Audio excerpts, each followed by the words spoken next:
143 सांसदों का सस्पेंशन, इसके बाद मोदी सरकार को कायर कहना सही होगा? देखिए, मैं सीधे तौर पे कहता हूँ कि ये जितना कहते हैं ना मजबूत, ये बड़े मजबूर आदमी है। इतना मजबूर प्रधानमंत्री हमने कभी नहीं देखा।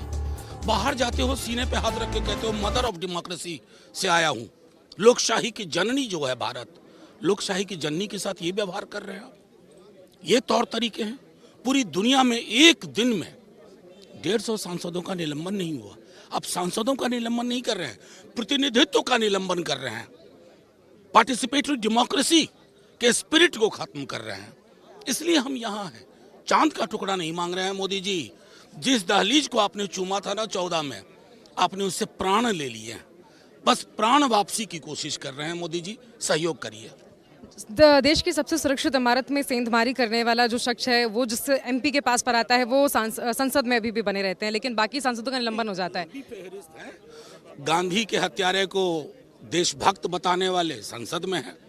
एक हमारे बहुत इम्पोर्टेंट शख्स हमारे मेंबर को के लिए गालियां देने वाले वो संसद में हैं।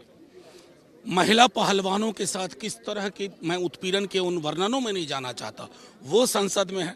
तो आप इस संसद की प्राथमिकता देखिए, मोदी जी और अमित शाह जी की प्राथमिकता देखिए। Suspension of 143 parliamentarians reflects the cowardice of Modi government, and does Modi government is trying to destroy the लोकतंत्र? It's a murder of democracy.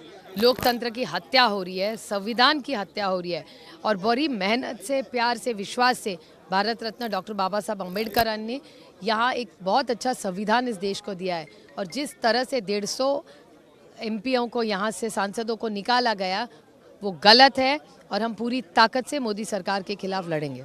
Ma'am, इस मुद्दे को जनता के बीच पब्लिक आप कैसे लेके जाने वाले हैं आप लोग? लोगों तक लेके जाएंगे। लोग टीवी पे भी देख रहे होंगे, सब जगह पढ़ रहे हैं जिस तरह से। हमारी गलती क्या है? हम सिर्फ किसानों के लिए चर्चा चाहते थे और महंगाई पे चर्चा चाहते थे, और सरकार उस चर्चा से भाग रही है।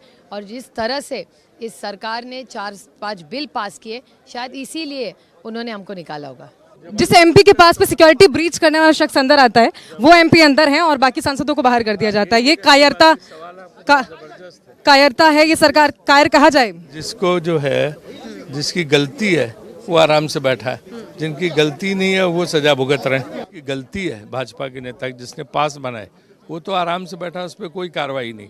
और जो बेचारे कह रहे हैं कि हमारी सुरक्षा के लिए कम से कम एक बयान तो आ जाए, उनको आप बाहर कर दे रहे हो संसद से।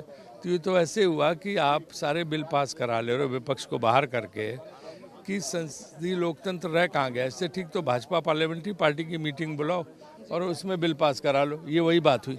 140 से ज्यादा सांसद सर सस्पेंड हो चुके हैं, बाहर हैं आप लोग, लेकिन अब जनता के बीच इस मुद्दे को कैसे उठाने वाले हैं, कैसे पहुंचाने? बातें उठाएंगे, जाके जनता के बीच में जाके सारे मुद्दों को उठाएंगे। Does the suspension of 142 parliamentarians shows the cowardice of Modi government? Do you think?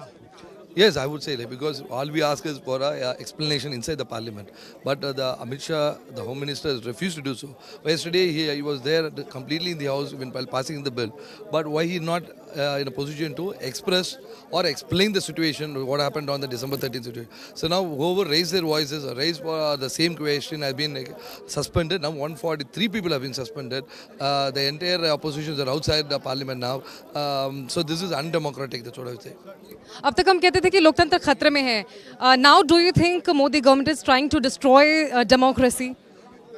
Yes, it is. It is trying to destroy the democracy. The freedom of speech is gone. The oppositions are not allowed to raise their voices. Even if you raise your voices, you have been sent out, you have been thrown out, you have been suspended. So democracy is gone. So we don't have. See, we the voice of the people come from our parliament constituencies to raise the people's issues. And inside the parliament, we face these issues. How the people will be safeguarded in this case, because the parliament has been attacked inside the house with security breaches happened on the same day of December 13th.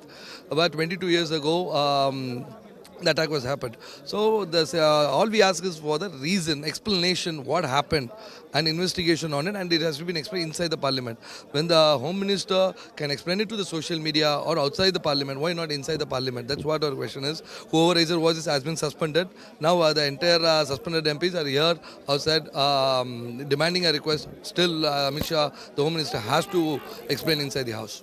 Thank you so much. भैया आज जिस तरह से मुद्दे को divert किया जा रहा है और 71% सांसदों को सदन के बाहर का रास्ता दिखाया गया है, ये लोकतंत्र की हत्या की चरम है, अहंकार की चरम सीमा है। और जिस तरह मुद्दे को डाइवर्ट करने के लिए मिमिक्री को मुद्दा बनाया जा रहा है, हमारी लोकसभा स्पीकर कांग्रेस की मीरा कुमार थी, उनको सरेआम टीवी में उनकी मिमिक्री हो रही थी। उन्होंने कभी नहीं कहा कि ये दलित का अपमान है।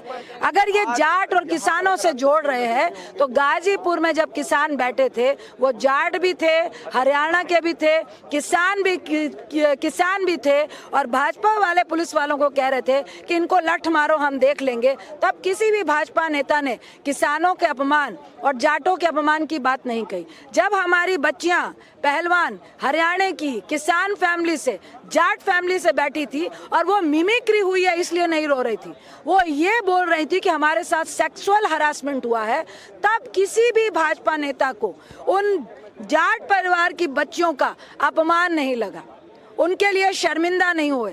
आज जिस तरह की छोटी राजनीति हो रही है, ये पूरा देश शर्मसार हो रहा है और ये लोकतंत्र की हत्या है।